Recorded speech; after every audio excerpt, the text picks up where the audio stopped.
context, the current conservative majority is known for protecting the First Amendment right to free speech, whether it's in the form of campaign spending or protests at military funerals. But the conservative majority has been far less protective in one area of First Amendment law, the rights of public employees to speak out. Here's the question the Supreme Court took on today. Are public employees protected from retaliation for their testimony in criminal cases? In the past, the conservative court majority has been hostile to the notion of First Amendment rights for public workers. The court is revisiting that issue, and the result could have far-reaching consequences when it comes to investigating public corruption. NPR legal affairs correspondent Nina Totenberg reports. Edward Lane was fired because he testified truthfully that an Alabama state legislator was a no-show employee being paid by the taxpayers for no work. He was hired in 2006 to head a program for juvenile offenders, providing counseling and education as an alternative to incarceration.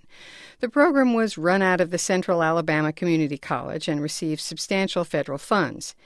After he was hired, Lane conducted an audit and learned that one of the program's best-paid employees, a state representative named Suzanne Schmitz, was not showing up for work.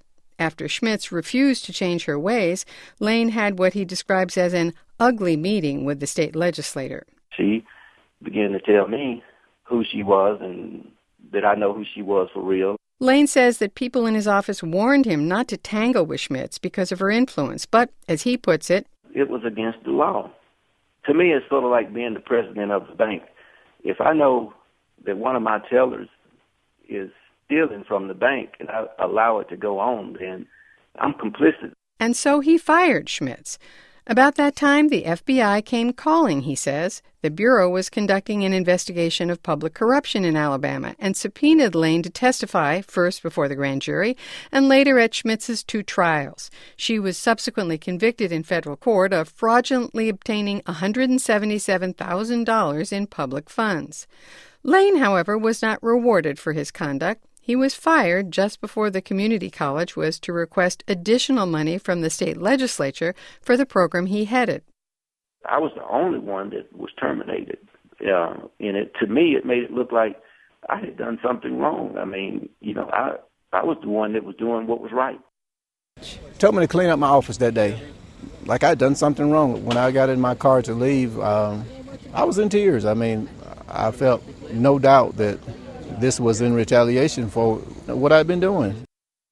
And so he sued, contending he was fired in retaliation for his testimony and that such retaliation violates the First Amendment guarantee of free speech.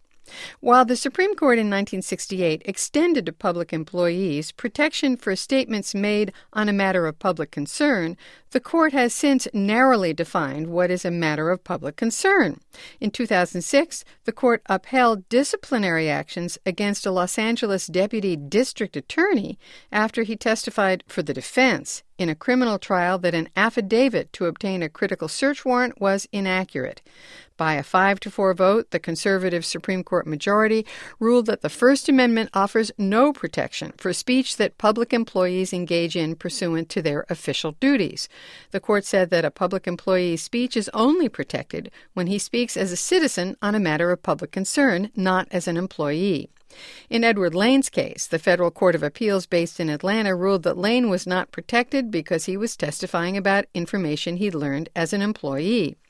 Lane appealed to the Supreme Court. Today, his lawyers will argue that public employees have a duty to testify truthfully when subpoenaed, and that the First Amendment protects public employees from retaliation for performing that duty.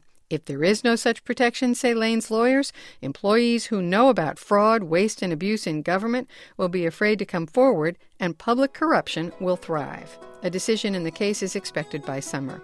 Nina Totenberg, NPR News, Washington.